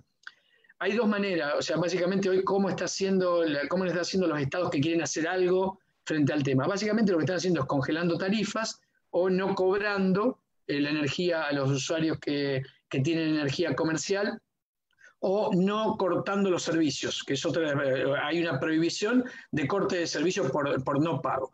Son todas medidas que están asociadas a una lógica de mercado, fundamentalmente con la energía, ¿no? Entonces, ahí me parece que el desafío grande es cómo pensar en otras lógicas que permitan también involucrar a la población en situación de pobreza energética como parte activa en la solución de las situaciones de pobreza energética respecto a la generación de alternativas comunitarias, cooperativas, colectivas que permitan generar condiciones, por supuesto, con el apoyo científico, tecnológico, de recursos del Estado para salir de situaciones de pobreza energética, vinculando, porque no tenemos 2 tiempos. O sea, yo en un momento pensé, digo, bueno, es prioritario, todo lo que tengamos hay que resolverlo de cualquier manera, con fósiles, pero también tenemos la oportunidad de resolver de otra manera y de avanzar en una desfosilización también en el mismo camino que avanzamos en una eliminación de la pobreza energética. Y tal vez uno de los puntos que me parece que, viendo también cómo suceden cómo ocurren y los resultados de este tipo de políticas también, creo que el otro tema central es lo local. Lo local. Yo creo que en la medida que podamos construir políticas locales, digo, municipales, comunitarias, digamos, y podamos tener políticas mucho más focalizadas con estos tips, me refiero de poder pensar que la alternativa va a estar involucrando a las comunidades afectadas y pensando en alternativas sociotécnicas conectadas a la red o sin conectarse a la red, pero apuntando fundamentalmente a las necesidades humanas que hay que resolver con la energía, cuáles son esas necesidades básicas energéticas que tenemos que resolver, y en ese marco poder saber cuáles son las alternativas más viables, inclusive por fuera de condiciones de mercado, vinculado también a involucrar la necesidad de tratar de al mismo tiempo suplantar los fósiles. Y por otro lado, yo creo que medidas de redistribución creo que son claras, que hay sectores hoy que tienen que pagar mucho más por la energía, y hay sectores que van a tener en condiciones de mercado actuales, si uno quisiera una medida concreta, yo creo que así como hay que pensar en que los de mayores recursos tienen que aportar más en este momento, creo que ocurre lo mismo en el sector de la energía, y que puede haber una transferencia de recursos de un sector a otro a partir de la energía, y esto no tiene que ver solamente con el sector residencial, sino con las industrias. Hay industrias que tienen que pagar mucho más por la energía que lo que pagan hoy actualmente por diferentes razones. Entonces yo creo que hay que pensar también en concreto en este elemento. Yo diría, para cerrar, 3 cosas. Una, tenemos oportunidad de mitigar pobreza energética desfosilizando. Lo segundo es, podemos redistribuir a través de la energía. Y lo tercero, que la clave me parece que es lo local. Políticas locales para resolver el tema de la pobreza energética ahí donde está, por las autoridades locales. Yo creo que eso es clave en este momento.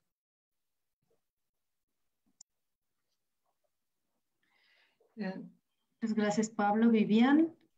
Sí, otra vez, yo no comprendí perfectamente. La primera pregunta es si se debería evitar el consumo de los de bienes producidos o elaborados en otros países, ¿es eso? O sea, evitar... sí, déjame encontrar la pregunta. Nacionalismo en el consumo. Consumir solamente los productos producidos en su propio país, ¿es eso? Aislarse de la... Sí, que se debería en todos los casos evitar consumir productos elaborados en otros países, o qué excepciones.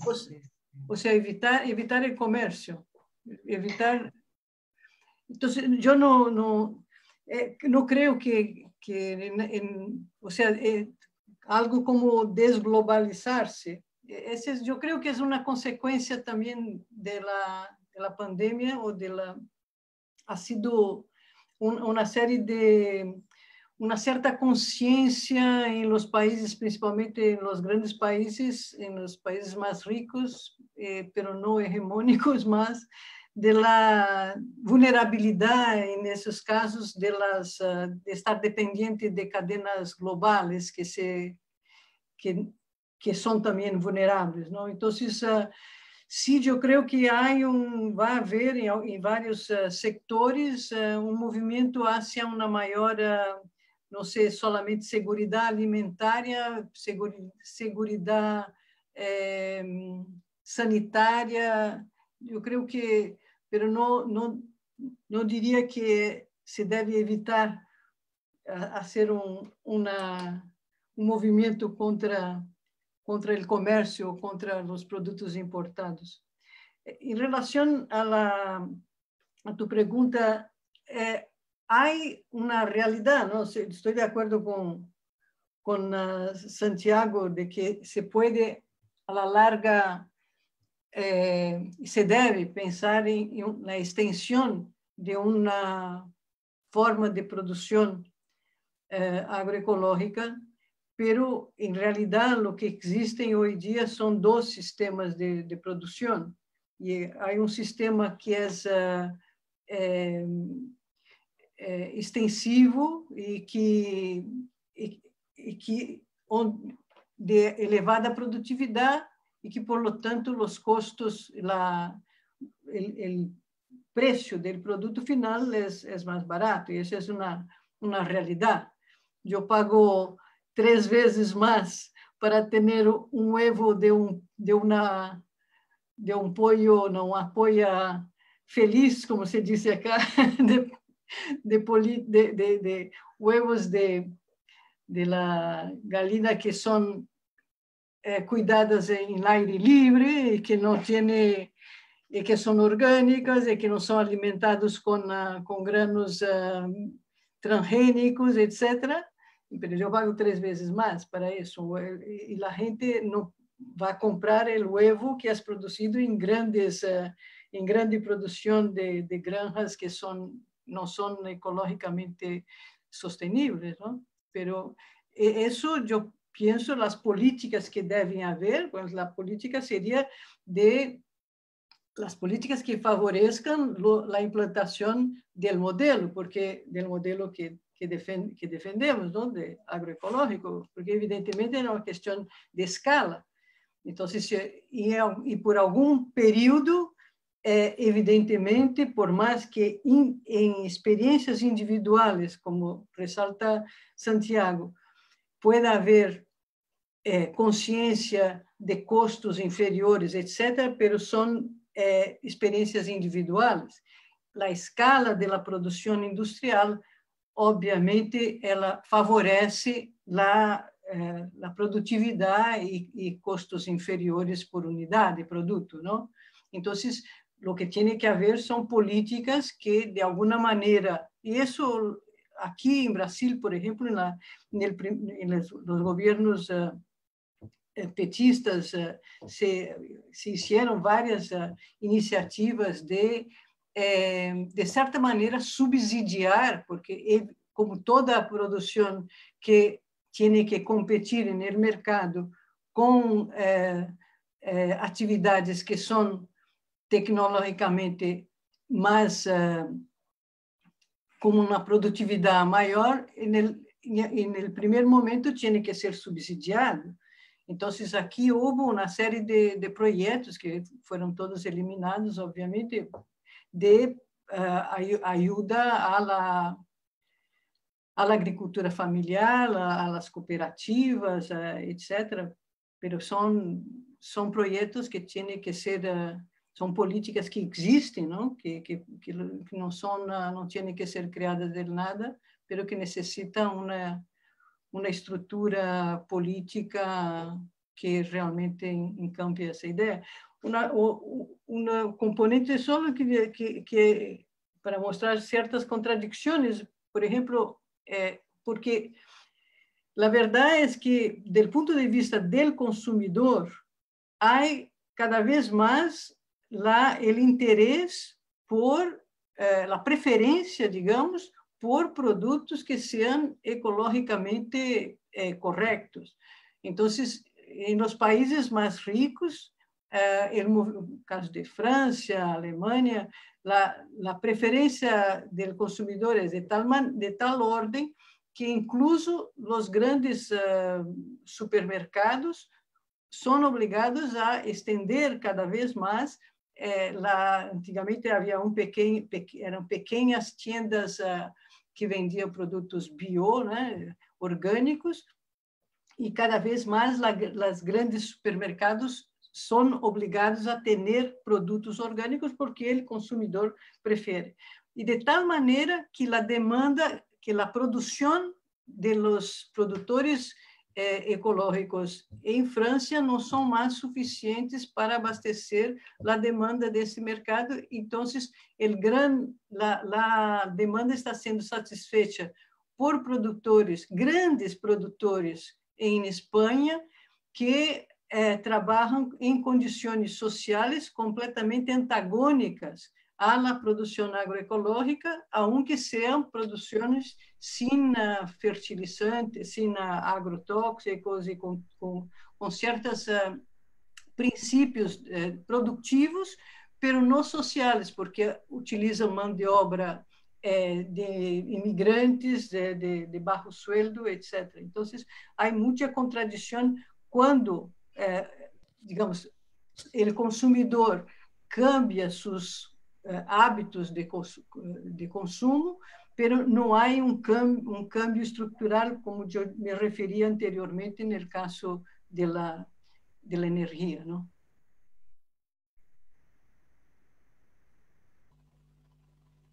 Ok, muchas gracias, Vivian. Bueno, No, por el momento ya no tenemos más preguntas. Me gustaría darle la última palabra a los panelistas en caso de que quieran agregar algún comentario, dar algún comentario final sobre, pues, sobre las temáticas que hablamos hoy en día antes de cerrar. Bueno, en caso de que quieran. Sí, Santiago. Sí, no, solo una aclaración de este último punto, que Viviane habla del precio, los costos, y acá hay que replantear cómo se calculan esos costos y quién los paga. Una cosa es el precio y otra cosa es el valor. Muchas veces ese costo de ese huevo industrial no es el costo que paga el productor. El costo es muy superior y no lo paga él. Es una externalidad que termina afectando y siendo pagada por toda la sociedad, no porque haya convenido que va a ser así, sino porque no le queda otra, ¿no? Pero bueno, finalizando un poco, es un tema muy apasionante y da para mucho más. Bueno, creo que agradecer la oportunidad de reflexionar acerca de la oportunidad que nos da estas situaciones extraordinarias para reflexionar acerca del modelo que hasta estos momentos asimilábamos como, bueno, el único posible, ver las debilidades y entender que aún con dificultades y dudas hay otros modelos posibles, que aparentemente presentarían mucho menos problemas y vulnerabilidades como la que se observa claramente con este modelo. Así que bueno, nada más que eso, muchas gracias y un placer, Vivian, Pablo, de haber compartido con ustedes de nuevo este foro virtual. Yo solamente también coincidir en gran parte con Santiago, de poner sobre la mesa la diferencia entre costo, valor y precio, creo que es clave para cuestionar muchas cuestiones. Y también yo creo que hay similitudes entre lo que estamos planteando respecto a la visión que tenemos del cambio necesario en el sistema agroalimentario y en el sistema energético. Y que lo que estamos queriendo cambiar son sistemas, en realidad. Sistemas, conjunto de relaciones entre nosotros y la naturaleza. Eso es lo que queremos cambiar, esas relaciones que existen entre nosotros como especie y nosotros con la naturaleza. Esa es la realidad. Y en ese marco debiera estar puesta la disputa de precio, valor, costo, y en ese marco de cambio sistémico en el cual vuelvo a plantear, me parece la idea central de que estamos acá, estamos en esta discusión por el fuerte incremento de la complejidad de los sistemas ambientales humanos en este caso, y que en la medida que no podamos atacar el núcleo de esta complejidad y cómo avanzar en sistemas menos complejos, inclusive a costa de discutir primarizaciones, etcétera, pero realmente de avanzar en cuestiones vinculadas a la ruralización, a la desurbanización, etcétera, en la medida que no podamos recorrer este camino, con el cambio de los sistemas incluidos, va a ser muy difícil pensar algo distinto a la normalidad anterior a la pandemia, porque requiere cambios sistémicos globales que nos adapten a la finitud de los recursos, a la finitud de los sumideros, para poder coexistir en este planeta con todo lo que hay además de nosotros. Sí. Vivian. Sí, bueno, yo quería solo ¿cómo se dice? Añadir lo que Pablo había llamado la atención sobre el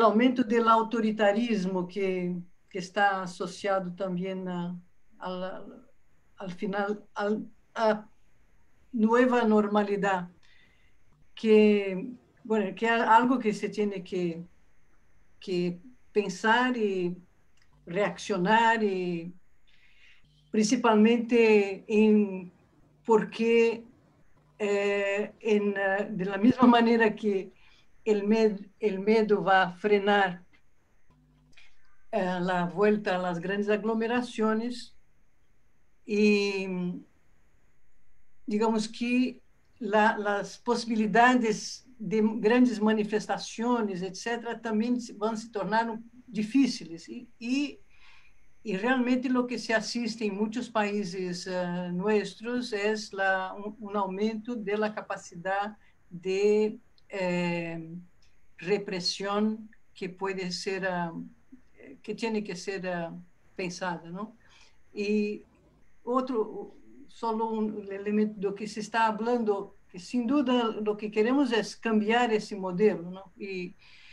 Pero hay que ver que lo que se quiere, esas mudanças sistémicas no están en la cabeza de la gente. Entonces hay que pensar siempre en esa dualidad individuo, escala y colectivo. O sea, cuando se piensa en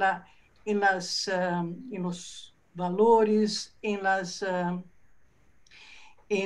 las ganancias, en los beneficios sociales, los beneficios colectivos, no se está entrando en la racionalidad individual, que puede ser incompatible. Entonces, yo pienso que es muy importante que reflexionemos siempre sobre cómo pensar uno y otro. En el caso del consumo, la escala es muy importante, porque cualquiera que sea ese ejemplo de España, Francia que yo mencioné, es importante porque aún las prácticas más benéficas, cuando multiplicadas por millones, significa un peso gigantesco sobre el planeta. Entonces, hay que reflexionar siempre sobre el problema de la escala. Quería también otra vez agradecer, ha sido un gusto, Pablo, Santiago, Mariana, y a todos que no podemos ver. Hasta una próxima. Bueno, muchísimas gracias a los tres, Santiago, Pablo y Vivian, por esta charla tan interesante y por recordarnos también la necesidad de otra normalidad, ¿no? De construir otra cosa, o sea, de aprovechar el momento, esta coyuntura tan difícil que estamos viviendo para impulsar un cambio mucho más profundo, un cambio de sistemas, como decía, no pensar en otro modelo, en otro sistema, no solo de consumo en general, pero también de energético y de consumo alimentario. Pues muchísimas gracias a los tres por el tiempo, por sus reflexiones. Muchísimas gracias también a todas las personas que nos estuvieron escuchando. Muchas gracias también por sus preguntas. Recordarles que, bueno, este fue el quinto webinar de esta serie y después de la emergencia que organizado por el proyecto de transformación social ecológica. La grabación de este webinar va a quedar en nuestra página de Facebook para todos aquellos que lo quieran consultar después, y también vamos a subir, si nos permiten, pues todas sus presentaciones como unas pequeñas reflexiones a la página de internet del proyecto. Así que pues nada, me queda nada más agradecerles mucho a los tres por parte del proyecto, a Mariel también que me estuvo apoyando en esta sesión. Y bueno, pues hasta pronto, espero que todos estén muy bien y esperamos continuar con estas reflexiones. Chao. Chao. Chao. Chao a todos, un gustazo. Chao, chao. ¡Y gatinho!